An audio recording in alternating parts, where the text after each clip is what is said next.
इस लड़की ने अपनी ब्रा निकाली और उसे अपने जूतों में ठूस कर ऊंचाई से नीचे गिरा दिया। यही एक तरीका था मदद बुलाने का, क्योंकि वो दोनों 600 मीटर ऊंचे टावर में फंसे हुए थे। निया दूर से दूरबीन से देख रही थी, पर उसे नहीं पता था कि अंदर रखा मोबाइल फोन कोई सिग्नल भेज पाएगा या नहीं। जब दोनों पूरी तरह हताश हो चुके थे, तब बैनी को अचानक एहसास हुआ कि टावर के नीचे कोई आदमी खड़ा है। दोनों ने पूरी ताकत से चिल्लाना शुरू किया, लेकिन उनकी ऊंचाई बहुत ज्यादा थी, इसलिए नीचे खड़ा आदमी कुछ सुन ही नहीं पाया। खुशकिस्मती से पास में खड़ा कुत्ता टावर के ऊपर से आ रही आवाजों को सुन सकता था, लेकिन उसके मालिक ने उसे थमा दिया और घर चलने को कह दिया। ये देखकर कि आदमी अब जाने ही वाला है, बैली घबराई और उसने अपने जूते उतार कर नीचे फेंक दिए, लेकिन गिरते हुए जूते ने भी आदमी का ध्यान नहीं खींचा। अब बैली के पास सिर्फ एक आखिरी जोड़ी जूते बचे थे। उसने पूरा जोर लगाकर उन्हें नीचे फेंका और इस बार वो सीधे लोहे के फ्रेम से टकराए। आवाज सुनकर कुत्ता दौड़ता हुआ आदमी के पास चला गया। आदमी भी हैरानी से आगे बढ़ा और जमीन पर पड़े जूते उठाने लगा। उसे समझ नहीं आया कि ये जूते यहाँ कैसे आए। टावर के ऊपर से ये देख दोनों पे थोड़ी उम्मीद जगी और उन्होंने पूरी ताकत से चिल्लाना शुरू किया, और आदमी फिर भी कुछ सुन नहीं पाया। उसने थोड़ा इधर उधर देखा। अब उनके पास मदद बुलाने का बस एक आखिरी मौका था। बैली ने जलती हुई फ्लेयर गन निकाल ली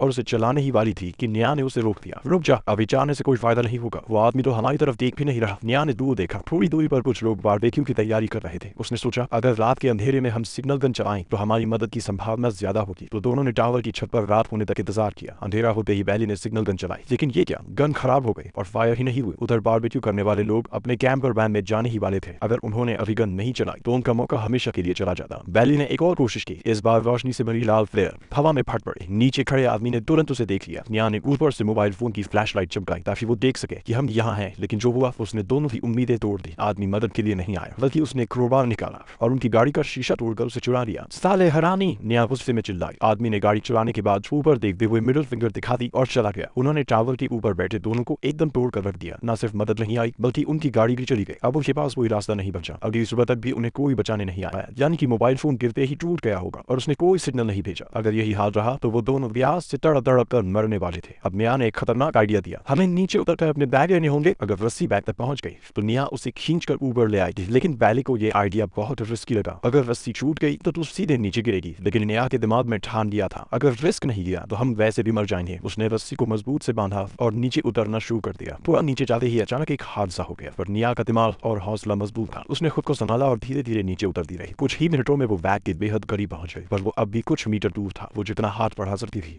उसने बढ़ाया, लेकिन बैग पकड़ने नहीं आया। अब निया ने बाधा बंद कर फैसला लिया। उसने अपनी सेफ्टी रोक खोल दी। बिना किसी सेफ्टी के बैली हैरान रह गए। अब निया हवा में झूल रही थी और उसने बैग पकड़ने के लिए कूदने का फैसला कर लिया।